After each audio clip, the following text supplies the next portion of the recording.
I'm Chauncy Newlin, and we're here to talk about my three cars. This is a 1936 Ford Cabriolet.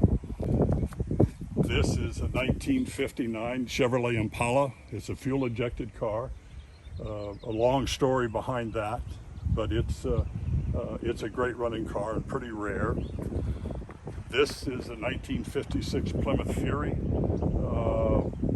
and it's all stock, put back stock, and runs well. My very first car, I grew up in my daddy's gas station in Ramona, and I was pumping gas and working on these cars, these Plymouths and Chevys and the Fords, all the way to late 50s and all the way through the 60s. So cars is just kind of in my blood. I'll show you this.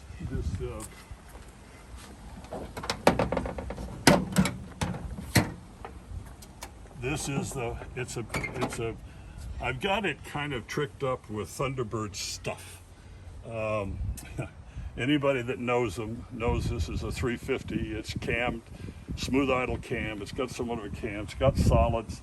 Probably punched it to about 383, and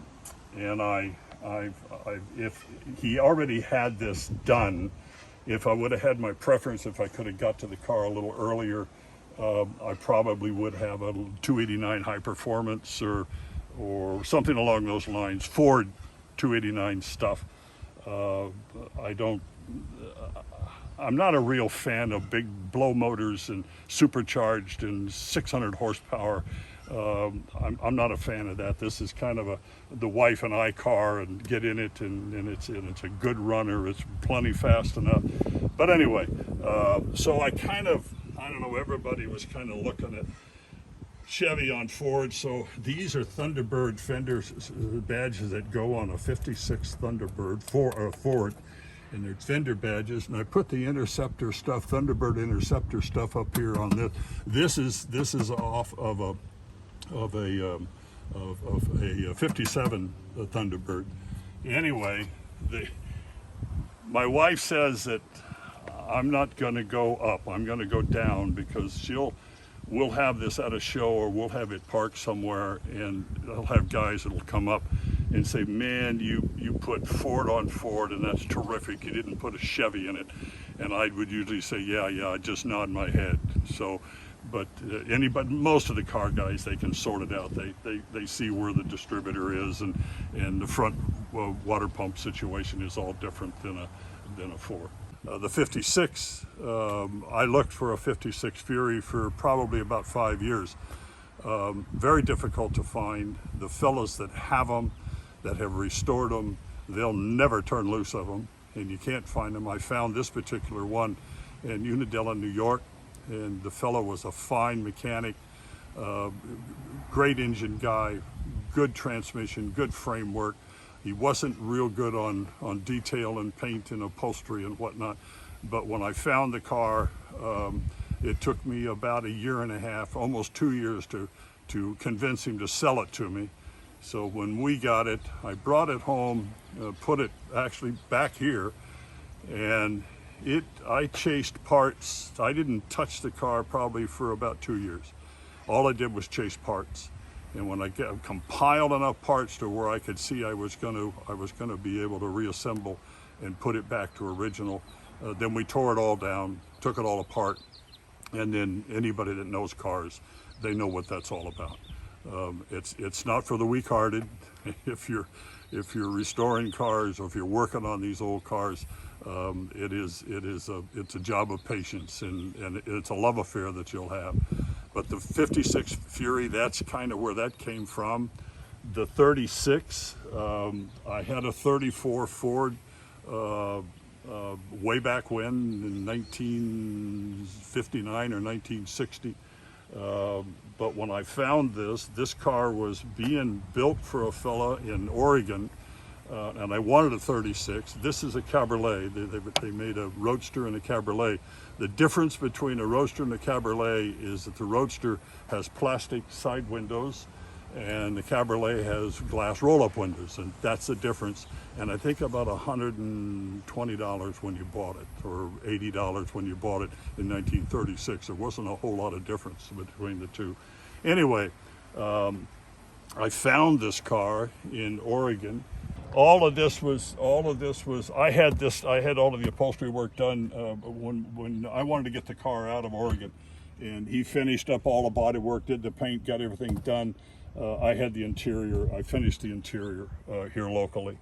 But really it drives like a little slot car, not power steering. And it's just a great car to drive.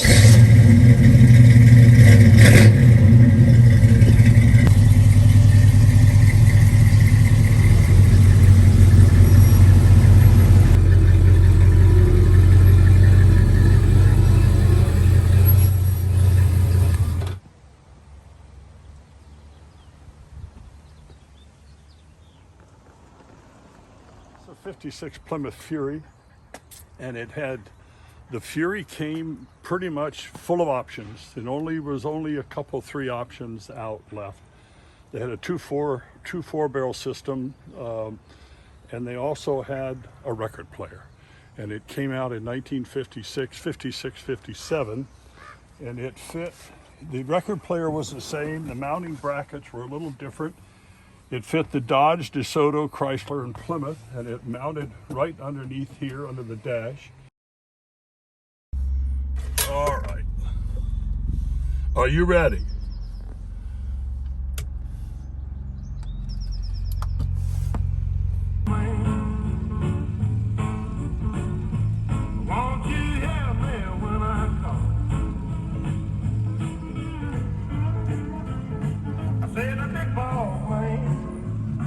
This is a shaver. No way. No, if you, in the day, you see the V8 here, see the V8? And if you took a test drive at this dealership, and I think it was in Topeka, Kansas, if you took a test drive in one of their cars, they gave you this. Isn't that something? Here's your fold-up tissue dispenser that's under the dash, and that comes down. This is Plymouth, and so that's there. But you don't remember these, but back in the 50s, these Smokey the Bear gadgets were a thing. It has a magnet on the bottom, and you put them on your dash, and that's how you put your cigarettes out.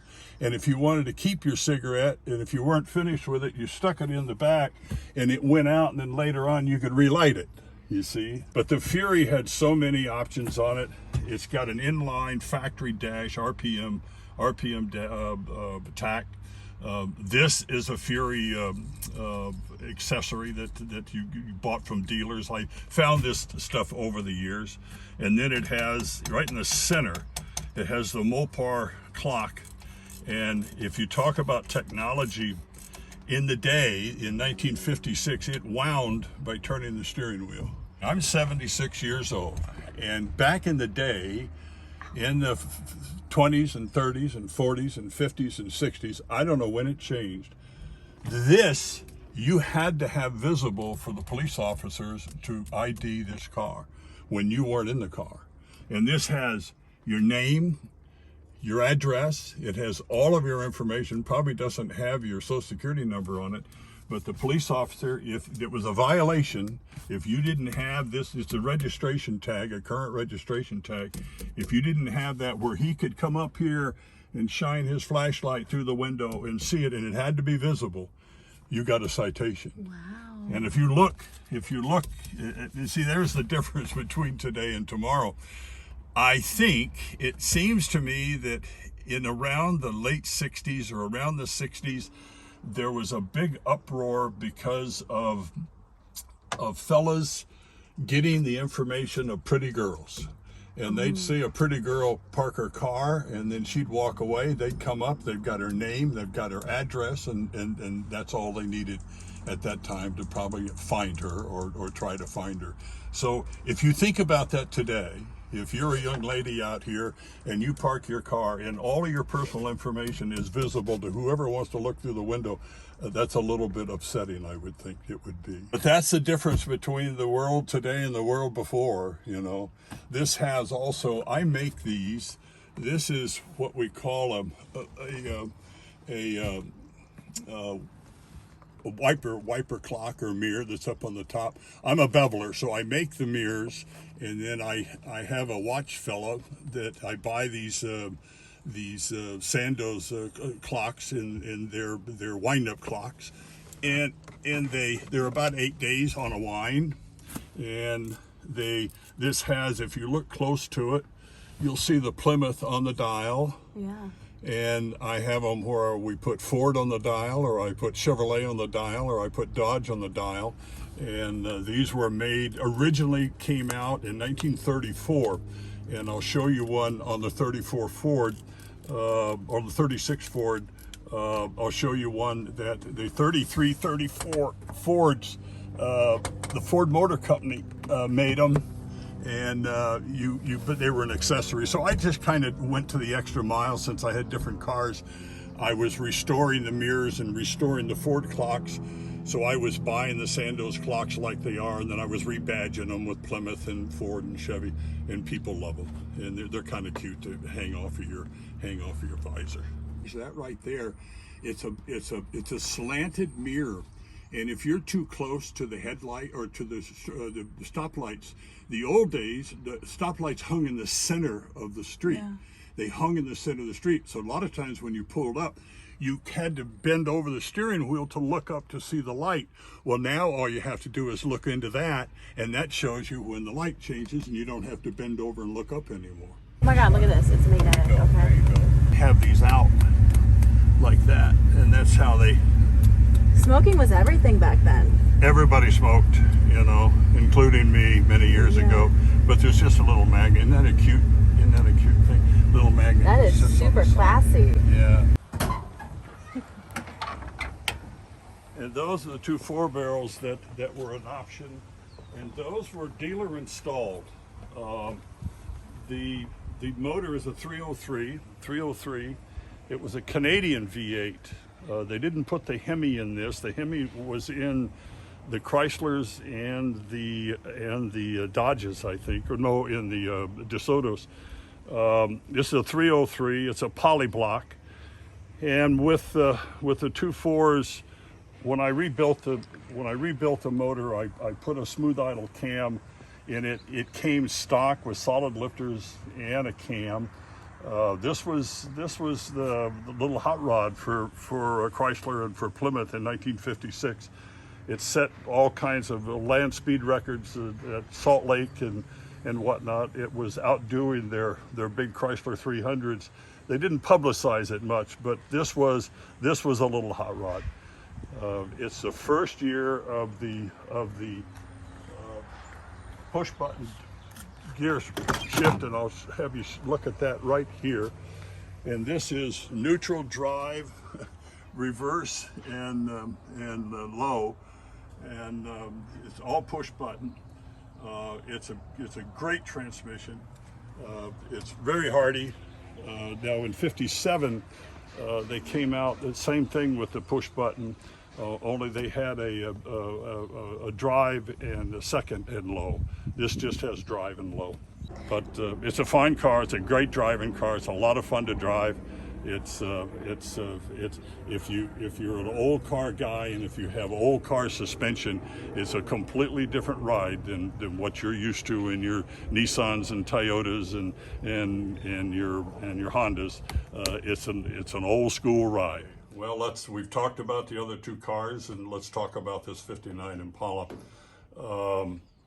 Chevrolet came out with this big winged '59 Impala, 1959. It was the year of the fins. If everybody knows the Chryslers and the Chevys and the Fords.